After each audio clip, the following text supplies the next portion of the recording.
It's your boy, CD Warner 77, coming at you live and direct, signing back on. Um, so I was having a discussion with one of my buddies. We went to the range, and he was asking me how am I able to get such good groupings when I shoot at certain distances. And I told him it's pretty much basic fundamentals. You get that over time, learning. And a lot of things, as I was observing a lot of people, is that the first thing I know is people really don't know how to use a gun as far as a semi-automatic handgun or any pistol, whether it be a revolver. People don't understand it has a lot to do with your grip. Not necessarily worry about the stance, because if you're an advanced shooter, you know really stance don't have shit to do with it. But they teach you that starting off with the isosceles stance and the Weaver stance, which is how a lot of people start off. I did that way too, but now, with that being said, I know how to shoot pretty accurately at certain distances with a handgun, and I don't try to shoot a handgun fucking 50 yards. It don't make sense. That's not what it's for.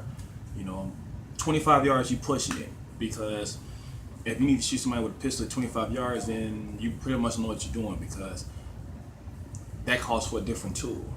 Maybe a long rifle, carbine, or something like that. But anyway, with that being said, so I said I'll make a quick video just to show a few tips of the way I was taught. And I have taken NRA certified classes. So I am certified through basic pistol, defensive pistol. So I have a little bit backing to know what I'm talking about. I'm not an instructor yet. So people have their own way, and however you shoot, if it works for you, great. I'm not here to cause a debate to say, oh, my way is better. Just every competent instructor, the class that I went to with the instructors taught me they all teach the same method. So to each his own. This is just my platform to talk about it and put some good information out there. That's my job. That's what my channel is about and my page is about. So if you can learn something from this, fine. If not, so be it. Also, I learned too, a lot of people don't know what trigger reset is and trigger control. And I think that also has a lot to do with it. So I'm gonna go through a certain couple demonstrations, and maybe you can get what I'm talking about. So hold on, let me grab. And yes, it is loaded. So we drop the mag, pop that out, fire in a safe direction. So now the gun is clear. See, nothing in the mag well, nothing in the slide. So some of the first things I want to suggest, I tell people, especially if you're dealing with a striker fire handgun, whether it be a Glock, CAR, Walther PPQ, Springfield XDS, the list goes on and on, HK, Smith & Wesson. People have there's a lot of models out there, but they all have the basic same concepts. So one of the things is I tell people, the way the guns are designed, one, you have to know how to mitigate recoil. If you want to put your front sight back on target to get fast follow-up shots. So to achieve that, one of the best things you have to do is obviously get a good high purchase. See this like beaver tail? You want to take the webbing of your hand here, right, and go as high up on that as possible. Can you see that? You want to get a good purchase, good grip, okay? And you want to hold it like that. See that? That's the first thing, okay? Whether it be a sub, compact, or full-size service pistol, that's the way you want to start off. So even if you draw from concealment, you want to be able to drive that hand down to get a good purchase on that firearm, right? Always index that trigger finger. Never put the finger on the trigger at no times, whether you dry firing or not. But anyway, with that being said, so the next thing is you want to take your support hand, whether you right or left, and you want to, it's just like when you ever play basketball, this is your support hand, depending on if you're right-handed or left. So I'm right-handed, so what you want to do, have 4 points of contact on the firearm. So I tell people, if you want to increase your shooting dramatically within one session, you want to maybe take your support hand and turn and lock this elbow. See how my elbow locked? Right here? So you want to be able to fill in that gap. So here, let's do it again. So you want to be able to take see this gap area here? So you want to have another point of contact on your gun. So you want to take that and lock this up and put it right here like a puzzle. And it should be right there on the slide. I don't know if you guys can see that. And you're going to take your thumbs.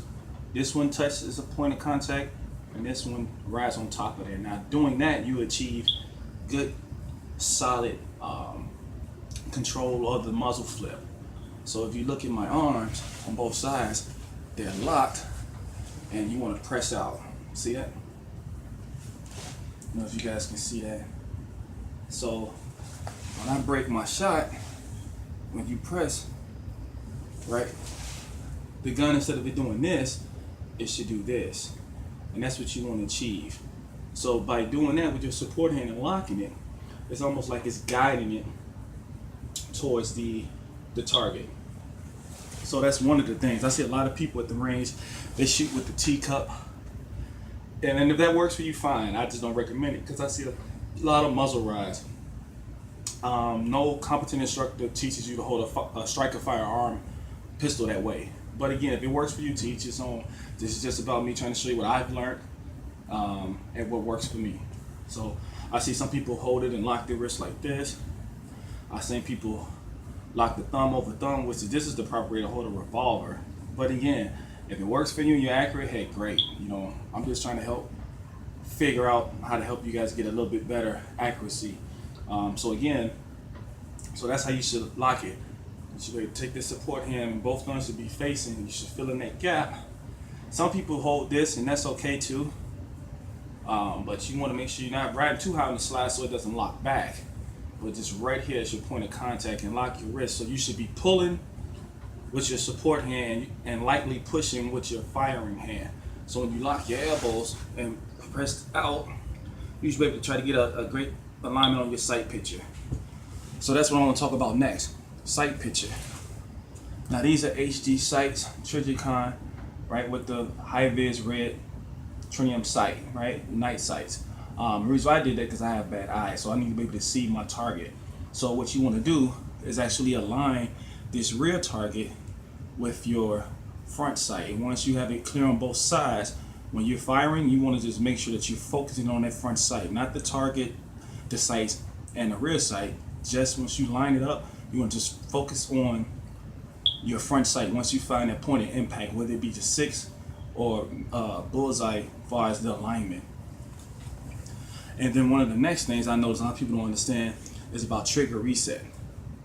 Now every firearm has different poundage of reset, whether it be on your striker fire or even if your rifles.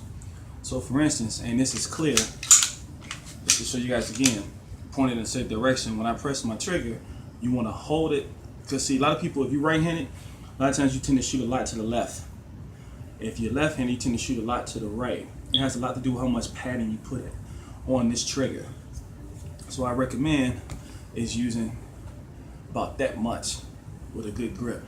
And with all those fundamentals, with the way I told you to grip it and with the trigger control, what you want to do is be able to press the trigger, hold it down to the back, let the gun cycle, and then you want to let it creep off real slow until you hear a click. That short click is the reset. And then you break your shot again, it'll cycle. And this is how you get faster on target acquisition again. So once you break your first shot and the gun cycles, that reset helps you put the gun, that front sight, right back on target. If you just focus on that and let the reset click, you'll see your groupings go from all over the place to certain striker fire guns, I think, are 1 to 2 inch average, which will increase much better accuracy up between 5 to, I want to say, 10 yards, which is more suffice for a handgun. Again, we're not dealing with rifles, but so that's what you're dealing with the striker fire gun, man. Like I said, these are just some quick tips, man. I think if you guys try that, you'll see what I'm talking about. You see a big difference.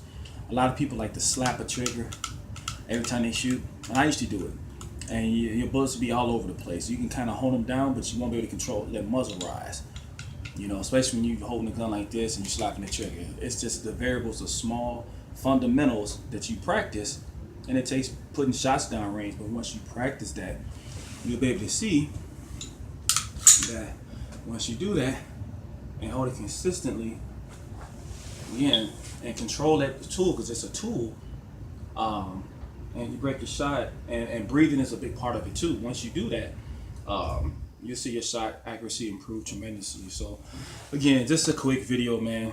I don't know what you guys think. Like, subscribe, comment. Again, this is the baby channel,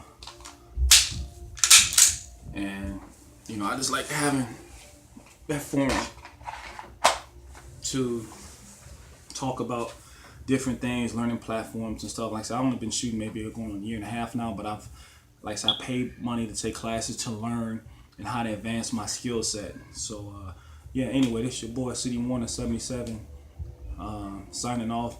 Like and subscribe, share the video. If it helped, you know, let me know. Try it a few times before you throw it under the bus. You just be surprised. Some of my friends I have helped with some of these little tweaks, and their accuracy improved tremendously, very fast, within a couple sessions. So anyway, like and subscribe. CD Warner 77. I'm out, man. You know, I appreciate it. Much love and respect. Y'all stay safe out there. Peace.